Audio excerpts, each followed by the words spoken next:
হাক্কুন লিস-সাইলি ওয়াল মাহরুম।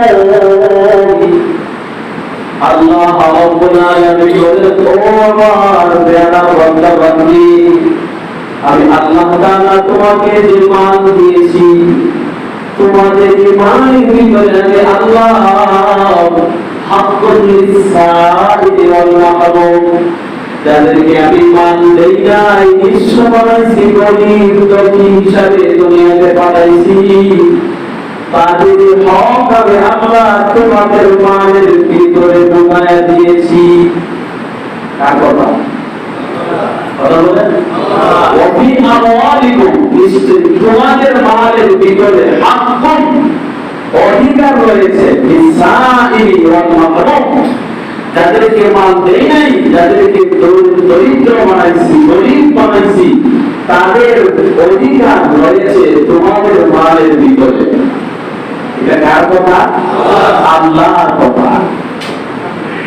এখন আমি যদি আমার মাল থেকে ওই দরিদ্র ব্যক্তিদের হক বের করে আদায় না করতে পারি, আমার মালের ভিতরে অন্যের হক কিন্তু রয়ে গেছে, অন্যের অধিকার রয়ে গেছে। আর অন্যের অধিকারটা বের না করার কারণে, এটা আমি তাদের কাছে পৌঁছায় না দেওয়ার কারণে আল্লাহ তাআলা বলেন, এই মালের কারণে, অন্যের মালের কারণে তোমার যে বৈধ মাল, এটাও কিন্তু স্পষ্টত হারাম হয়ে গেছে। কি হয়ে গেছে? কিভাবে হারাম হয়েছে অবশ্যই আমরা একটু চিন্তা করে বুঝতে পারবো। কারণ হারাম জিনিসটা এমন, 10 টাকার সাথে যদি 1 টাকা হারাম মিশে যায়, 10 টাকাই কি হয়ে যায়? হারাম হয়ে যায়। আমার 1 লক্ষ টাকার বিনিময়ে আল্লাহ বলেন, লিস-সাইলি ওয়াল মাহরুম, গরিব দরিদ্র ব্যক্তিদের হক তোমার 1 লক্ষ টাকার বিনিময়ে আমি আল্লাহ 2500 টাকা রেখেছি। এই 2500 টাকা 1 লক্ষ টাকা থেকে যদি তুমি বের না করো, এই 2500 টাকা, এই 1 লক্ষ টাকার বিনিময় টাকার কারণে সবটাই হারাম হয়ে গেল। আর এই হারাম টাকা উপার্জিত সম্পদের মাধ্যমে তুমি যে তোমার ঘরের ভিতরে খাবারের সরঞ্জাম নিয়ে আসতেছো, এগুলো হারাম হয়ে গেল। আর হারাম খেয়ে খেয়ে সারা জীবন ভর আল্লাহর কুদরতি গঠনে সেজদা করতে পারো, তোমার সেজদা আল্লাহর কাছে পৌঁছবে না। কথা করতে হবে। এই জন্যই ইউকিমুনা সালাতা ওয়া ইউআতুজ যাকাত, কোরআনে যেখানে সালাতের কথা, সাথে সাথে যাকাতের কথা। কেন? যাকাতের মাধ্যমে মাল পবিত্র করো, আর এই মাল দিয়ে তুমি খাবার খেয়ে আল্লাহর কুদরতি গঠনে সেজদা করো, তোমার মাল পবিত্র, ইবাদত পবিত্র। আল্লাহ রাব্বুল আলামিন বলেন, বাহ্যিকভাবে যদি আমরা কোন আশ্রমে দেখি, আমার মাল থেকে যদি আমি যাকাত আদায় করে দেই, 1 লক্ষ টাকা থেকে 2500 টাকা, 40% 40 ভাগের 1 ভাগ আদায় করে দিলে, আমি আমার চক্ষু দিয়ে দেখতেছি 1 লক্ষ টাকা থেকে আমার 2500 টাকা তো কমে গেল। কমে গেছে না? আল্লাহ বলেন, না, তোমার টাকা কমে যায় নাই, আমি আল্লাহ বলতেছি তোমার টাকার ভিতরে বৃদ্ধি হয়েছে। কোরআনের আয়াত আল্লাহ বলেন, ওয়া মা আতাইতুম মিন লিমান লিয়ারবু ফি আমওয়ালিন নাস ফালা ইয়ারবু ইনদাল্লাহ। আল্লাহ রাব্বুল আলামিন বলেন, ও পৃথিবীর মানুষ, সুদের লেনদেনের মাধ্যমে, হারাম লেনদেনের মাধ্যমে যে টাকাগুলো তোমরা বৃদ্ধি করে করে তোমাদের কাছে অর্জন করো, সুদের মাধ্যমে যে টাকা তোমরা বৃদ্ধি, চক্রবৃদ্ধি হারে তোমাদের কাছে নিয়ে আসো, তোমরা প্রকাশমান দেখতেছো, সুদের মাধ্যমে টাকার লেনদেন করার মাধ্যমে আমার কাছে টাকা আসতেছে, আমি টাকা বেশি পাইতেছি, বৃদ্ধি হয়েছে। আল্লাহ রাব্বুল আলামিন বলেন, ফালা ইয়ারু ইল্লাল্লাহ, হারাম লেনদেনের মাধ্যমে, সুদের লেনদেনের মাধ্যমে যে বর্ধিত টাকা, এটা আল্লাহর কাছে বর্ধিত না, ফালা ইয়ারবু ইনদাল্লাহ, এটা আল্লাহ তাআলার কাছে তোমার সম্পদের জন্য কল্যাণকর না, তোমার সম্পদের জন্য বরকত না, এটা তোমার সম্পদের জন্য বৃদ্ধি না। তাহলে বৃদ্ধি কি হবে? আমার আল্লাহ বলে মা আতাইতুম মিন যাকাতিন তুরিদুনা ওয়াজহাল্লাহ ওয়া মা আতাইতুম মিন যাকাতিন তুরিদুনা ওয়াজহাল্লাহ ফাউলাইকা হুমুল মুদঈফুন। আল্লাহ তোমাদের মালের বৃদ্ধি আর সম্মান, বরকত আর রহমত আর কল্যাণ হলো ওই ব্যবসা, ওই মাল, যে মাল তুমি অর্জন করার পরে, যে মাল আমি আল্লাহ তোমাকে দিয়েছি, ওমা আতাইতুম, আমি তোমাদেরকে যে মাল দিয়েছি, ওই মাল থেকে তুমি যাকাত আদায় করো। যাকাত আদায় করো কোন উদ্দেশ্যে? তুরিদুনা ওয়াজহাল্লাহ, আল্লাহ রাব্বুল আলামিনকে রাজি করার জন্য, আল্লাহকে সন্তুষ্টি করার জন্য যদি তুমি তোমার মাল থেকে যাকাত আদায় করো, আল্লাহ রাব্বুল আলামিন বলেন ফাউলাইকা হুমুল মুদঈফুন। যাকাত আদায় করে যদিও সে 1 লক্ষ টাকা থেকে 2,500 টাকা দান করে গেল, আল্লাহ বলেন না না, ওই মানুষগুলো আমি আল্লাহর কাছে তাদের সম্পত্তি বৃদ্ধি পাইল, আমি আল্লাহ সাক্ষ্য দিলাম তাদের মাল কমে নাই, তারা হলো বৃদ্ধি করেছেন তাদের সম্পদকে যাকাত দিয়া। প্রশ্ন করতে পারেন, দেখলাম তো 1 লক্ষ টাকা থেকে আমি 2,500 টাকা বের করে দিয়ে দিলাম, তাহলে আল্লাহ বলে বৃদ্ধি পাইল কিভাবে? আমার আল্লাহ রাব্বুল আলামিন বলেন শোনো, যে 2,500 টাকা তুমি বের করে দিয়েছো, এই 2,500 টাকা তোমার না, হাক্কুল লিসানি, এটা গরিব দরিদ্রের হক আমি আল্লাহ এখানে ঢুকিয়ে দিয়েছিলাম। এই টাকাটা তোমরা বের করে দেওয়ার কারণে আমি আল্লাহ তোমার জন্য 98,500 টাকা, 2,500 টাকা বের হয়ে গেলে 97,500 টাকা আমি আল্লাহ তোমার জন্য পবিত্র করে দিলাম, তোমার জন্য হালাল করে দিলাম, তোমার জন্য এর ভিতরে বরকত ঢুকিয়ে দিলাম, তোমার জন্য এর ভিতরে রহমত দিয়ে দিলাম। এবার তুমি এখান থেকে বরকত করতে পারো, তুমি এখান থেকে আহরণ করে আমাকে শ্রদ্ধা করলে আমি আল্লাহ তোমার শ্রদ্ধা গ্রহণ করব, আমাকে ডাক দিলে আমি তোমার কথা শুনবো, আমাকে ডাক দিলে আমি আল্লাহ তোমার কথা শুনি, তোমার মালিক ভিতরে অন্য এমন রাস্তা আমি তোমাকে আল্লাহ তাআলা বের করে দিব। আমার আল্লাহ রাব্বুল আলামিন বলেন, আমার আল্লাহ রাব্বুল আলামিন বলেন, এমন ভাবে আমি তোমাকে রাস্তা দিব, তুমি বলতেও পারবে না, বুঝতেও পারবে না। আমি আল্লাহ যাকাতের মাধ্যমে এমন ভাবে তোমার মাল বৃদ্ধি করে দিব। যদি আমি দেখতেছি মাল কমে গেছে, আল্লাহ তো উলাইকা হুমুল মুদঈফুন, না তারা হলো ওই কাতারের, ওই লিস্টের, ওই গ্রুপের যাদেরকে আমি আল্লাহ মাল বৃদ্ধি করে দিব।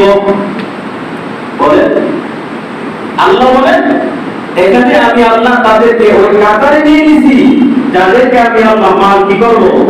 বাড়ায় দিব। আল্লাহ যদি বলে বাড়ায় দিব, তাহলে আমি যদি ওই কমে গেছে, আল্লাহ তাআলার কথার সাথে আমার কথা সংঘর্ষ হয়ে যাবে না? আল্লাহ নবীজির বাস্তব আমল, নবীজির জিন্দেগির বাস্তব আমল, আল্লাহ নবী সাল্লাল্লাহু আলাইহি ওয়াসাল্লাম বয়ান করতেছেন। বয়ানের মাধ্যমে নবী সাহাবায়ে কেরামদেরকে বললেন, তোমরা যদি মালের যাকাত আদায় করো, তোমাদের মাল হেফাজত করবে আল্লাহ, তোমাদের মাল সংরক্ষণ করবে আল্লাহ, তোমাদের মালের পাহারাদার হয়ে যাবে আল্লাহ। এই কথা শুনলেন একজন ইহুদি মহিলা।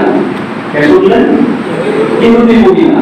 ইহুদি মহিলা এক সাহাবীর কাছ থেকে ওয়াজটা শুনলেন। শুনিয়া ইহুদি মহিলা বাড়িতে গেলেন, তার বাড়ির ঘরের যে সদস্য আছে এদেরকে নিয়ে পরামর্শ করলেন, আমি আমার মালের যাকাত আদায় করব। আরে কি বলো, তুমি কেন যাকাত আদায় করবা? বলে মুহাম্মদ বলেছেন যে ব্যক্তি তার মায়ের 40 ভাগের 1 ভাগ যাকাত হিসেবে আদায় করবে, তার মালের হেফাজতগার, তার মালের সংরক্ষণকারী স্বয়ং আল্লাহ হয়ে যাবে। আমার দিনে বিশ্বাস, মুহাম্মদ জীবনে কোনদিন মিথ্যা কথা বলে না। ইহুদি, একজন ইহুদি মহিলা বাস্তবায়ন, ওই ইহুদি মহিলার সঙ্গে সঙ্গে তার মালগুলো হিসাব করে, তার মালের 40 ভাগের 1 ভাগ করে করে 1 লক্ষ টাকাতে 2,500 টাকা করে করে বের করে যাকাত চুরি করে আমাদেরকে বন্টন করে দিয়ে দিলেন। কয়েকদিন পরে মদিনা থেকে 6টা গ্রুপ, 6টা দলের কাফেলা, এক এক করে 6 জন, 6 লিডারে 6 জন কাফেলা সিরিয়ার দিকে ব্যবসার উদ্দেশ্যে রওনা। ওই সময় মক্কা মদিনা থেকে সিরিয়া, শাম এদিকে বড় ব্যবসার প্রচলন ভালো ছিল, ও নিয়ে তারা ওইদিকে চলে যাইত। তো এই মহিলা পক্ষটিও একদল ঠিক এরকম গোটা মদিনা থেকে 6টা গরু সিরিয়ার দিকে রওনা হয়েছে ব্যবসার উদ্দেশ্যে।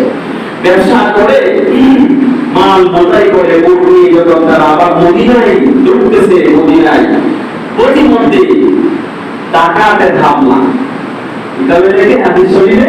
ডাকাতের হামলা। বাকি 6 গ্রুপের ভিতরে যে 5 গ্রুপ ছিল, এই 5 গ্রুপের উপরে ডাকাতের হামলা।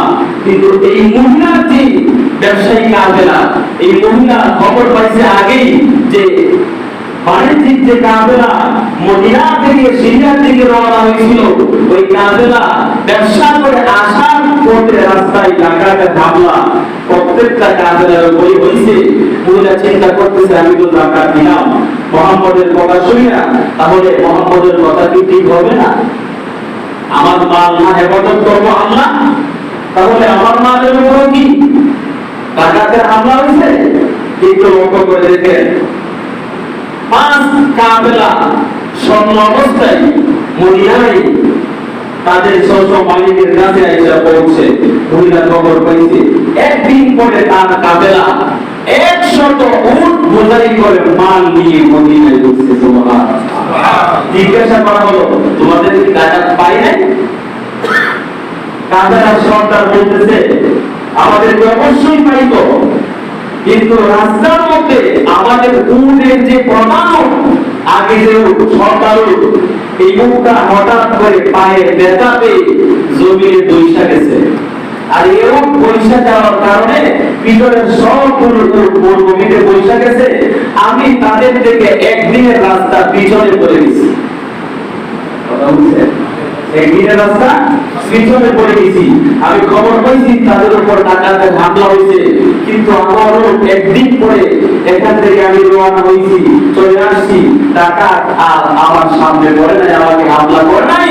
মহিলা বলতেছে, মুহাম্মদকে আমি বিশ্বাস করেছি, মুহাম্মদ বলছে যে জায়গায় আমি যাকাত দিয়েছি মালের, আমার মালের হেফাজতে আল্লাহ করেছে, বিশ্বাস আমার হয়েছে। এই কথা গ্রহণ করে সাথে সাথে ওই মহিলা তার সদস্য পরিবারের সবগুলো সদস্য নিয়ে আল্লাহ রাসূলের কাছে কালেমা করে মুসলমান হয়ে গেছে। তাহলে যাকাত যদি আমি আদায় করি, আমার মালের উপরে জুলুম হবে না, মালের উপরে নির্যাতন হবে না, আমার মাল আত্মসাৎ হবে না, আমার মাল ধ্বংসের দিকে টেনে পড়বে না। আল্লাহ রাসূলের কথা। আল্লাহ রাব্বুল আলামিন এবার কোরআন আয়াতের ভিতরে বলতেছেন, والذين يكنزون الذهب والفضة ولا ينفقونها في سبيل الله فبشرهم بعذاب أليم. الله قرآن قال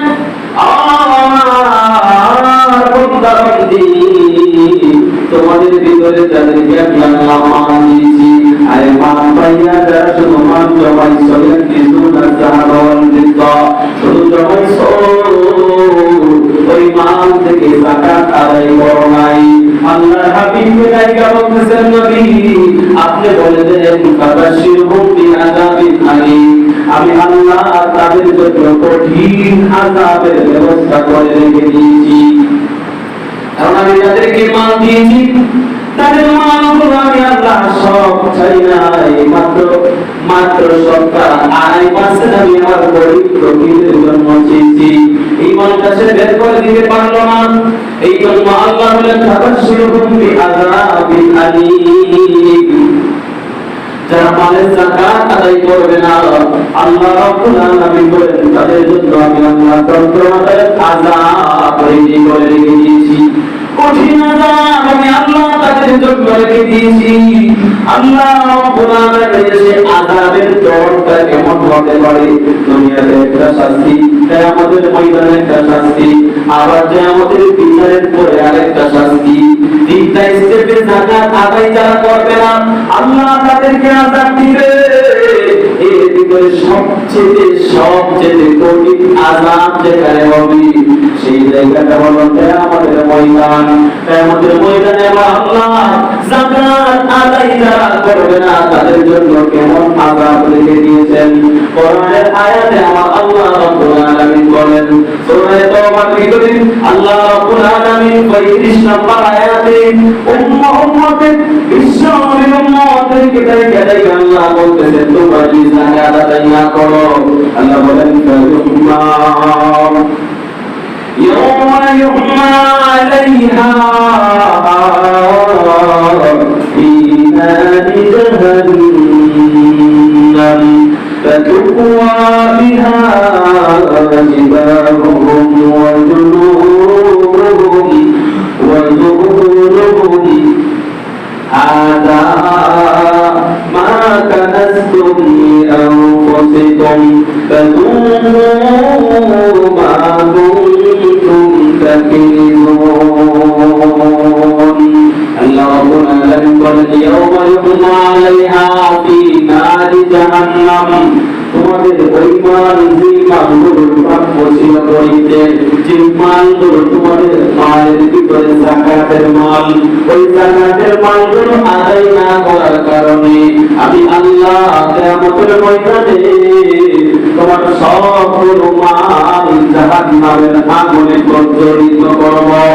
জাহান্নামের আগুনে তোমার মালগুলোকে প্রজ্বলিত করিয়া আগুনের একটা আগলা বানাইব, কোন জায়গায় আছে লাঠি বানাইব, কোন জায়গায় আছে আগুনের একটা আগলা বানায়া মানুষের যাকাত আদায় যারা করে নাই ওই মালের মালিকের তিন জায়গায় আমার আল্লাহ ওই আগুনের আগলা দিয়া দিয়া ডাক দিবে। ডাক আগুনের আগলা দিয়া ওই আগলা হলো আমার মাল।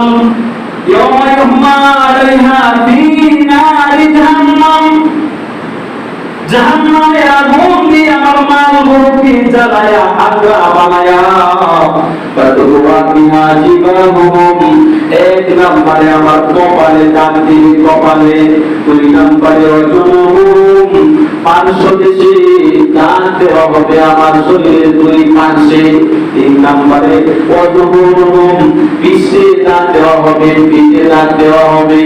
শুধু দাগ দিবে তা না, এই আগলা দিয়া দাগ দিবে আর বলবে এই দাগ দেওয়া হইতেছে এটা কিসের দাগ, আদা মাতারাসতুম লিআনফুসিকুম, এটা হলো তোমার অর্জিত ওই মাল, যেই মালের যাকাত তুমি আদায় করো নাই, ওই যাকাতের মাল যাকাত আদায় না করার কারণে আমার আল্লাহ মালগুলোকে আল্লাহ বানায়া কিয়ামতের ময়দানে এরকম ভাবে দাগ দিতে থাকবে।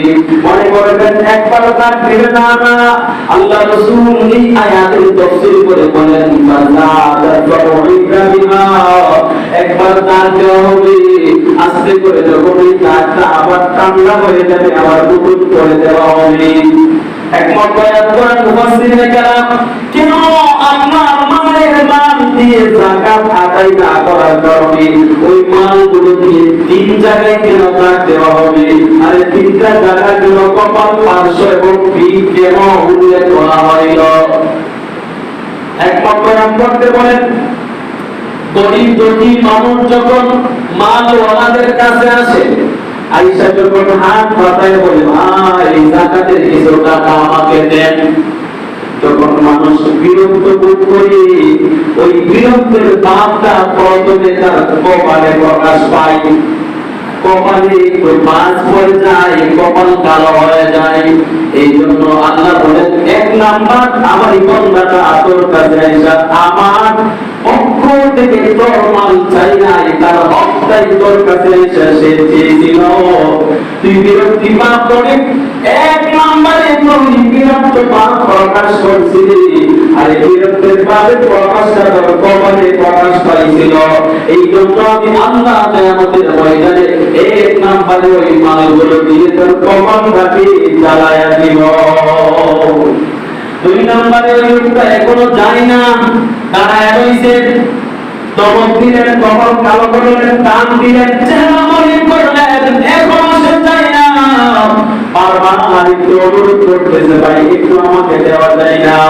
এবার দুই নাম্বার যে পদক্ষেপটা তুমি গ্রহণ করলা, ওই লোকের সাথে কথা বলবা না বলি তুমি ঘুরে অন্য দিকে ফিরে বসে গেলা অথবা দাঁড়ায় গেলা। এই যে পরিস্থিতিটা হয়ে গেল, 500 দিন ব্যবহার করলা। এই জন্য আল্লাহ বলেন দুই নাম্বারে ওই তোমার দুই পাশে আমি আল্লাহ ওই মান দিয়ে কিয়ামতের ময়দানে আল্লাহ বানায়া দুই নাম্বার শাস্তি তোমার দুইটা পার্শ্বদের সাথে আল্লাহ জ্বালায়া দিব। এবার তিন নাম্বারে কোন লোকটা চাইতেছে না, তার পেটে খাবার নাই, সে আহার যত মানুষ হওয়ার কারণে তোমার কাছে বিরাবিরি করতেছে। এবার তিন নাম্বারে তুমি তাকে দেও না, কপাল মলিন করলা, চেহারা কালো করলা, ঘুরে দাঁড়ায় গেলাম, এখনো সে জানি না। আমার রাসূল বলেন তিন নাম্বারে সে পিঠ দিয়ে ওই লোকটাকে এখানে রেখে হেঁটে হেঁটে চলে যাইতেছে। এই যে পিঠ দিয়ে সে চলে যাইতেছে, এই জন্য তিন নাম্বারে ওই যাকাতের মালগুলোকে আগুন দিয়ে জ্বালায়। তিন নাম্বারে যে আমাদের ময়দানে তার পৃষ্ঠ দেশে ওই আঙ্গাগুলো দিয়ে আগুনে জ্বালানি দেওয়া হবে। এই জন্য বাবাজিরা, যাকাতের মাল এটা আমার হক না, এটা গরিবের হক, এটা প্রাপ্যদের হক, এটা আমার হক না, এর উপরে আমার অধিকার নাই। আল্লাহ রাসূল শুধু তাই না, যে যাকাতের মালটা তুমি তোমার মাল থেকে আলাদা করবাই, একসাথে মিশ্রিত করে মালটা তুমি বক্ষণ করে ফেললা, তুমি খেয়ে ফেললা, আল্লাহর নবী বলেন ওই মালটাকে আমার আল্লাহ আমাদের ময়দানে সাপ বানায়া দিবে। সাপ এতক্ষণ তো মাল দিয়ে আগুনের আঙ্গা বানায়া তোমাকে কাট দেওয়া হয়েছে। দুই নম্বরে আল্লাহ রাসূল বলেন মান আতাহুল্লাহু মালান ফালাম ইউআদ্দি যাকাতাহু, আল্লাহ যাকে মাল দিয়েছে মাল থেকে যে যাকাত আদায় করবে না, মুসিলাহু মালুহু সুজাআতুন আল্লাহ রাব্বুল আলামিন কিয়ামতের ময়দানে তার এই মালগুলো কি সুজাআতুন আল্লাহ বিষাক্ত সাপ বানায়া দিবে। মালগুলোকে আল্লাহ বিষাক্ত সাপ বানাইবে। শুধু বিষাক্ত সাপ না, লাহু যাবিবাতানে, তার মুখ থাকবে দুইটা, একটা মাল লাহু যাবিবাতান, দুইটা জিহ্বা থাকবে, ওই দুই জিহ্বা বিষাক্ত সাপ আপনার যাকাতের মালগুলোকে বানায়া দেওয়া হবে। ওই আবুদু বিল্লাহমাতাই, ওই সাপ তার দুইটা জিহ্বা দিয়ে দুইটা মুখ দিয়ে আপনার আমার গায়ে গর্দানে আঁকড়ে ধরবে, আঁকড়ে করে চঙ্গল মারতে থাকবে আর বলতে থাকবে আনামালুকা ওয়া কানজুকা। আমাকে চিনেছ, আমার পরিচয় জানো, আমি কিন্তু সামলা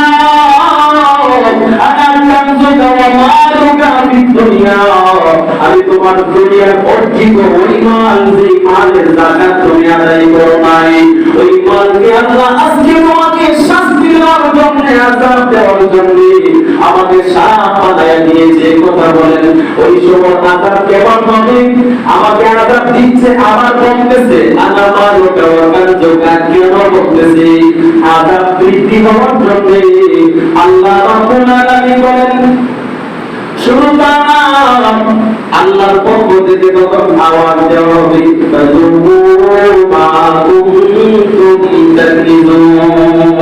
এই যে আযাব আস্বাদন করতেছো, এই আযাবটা হলো তোমার দুনিয়ার অর্জিত মালের সেই আযাব। কেন তাকে বারবার এলান দেওয়া হবে, কেন বারবার বলা হবে এটা তোমার মাল? আল্লাহ রাব্বুল আলামিনের পক্ষ থেকে আল্লাহর নবী আয়াতের ব্যাখ্যা করে হাদিসে জানায় দিয়েছেন, আযাব বৃদ্ধি পাওয়ার জন্য বারবার তাকে এলান করা হয় এটা মাল, যাকাতের মাল। আল্লাহর নবী বলেন, ও দুনিয়ার মানুষ, তুমি মনে করলো এতটুকু আযাবই শেষ না, নারী আযাব শেষ না। 3 নম্বরে আমার নবী বলেন, 3 নম্বরে আমার আল্লাহ তোমার যাকাতের মালগুলোকে এক জায়গায় রেখে রেকর্ড করতে ধ্বংস করেছে।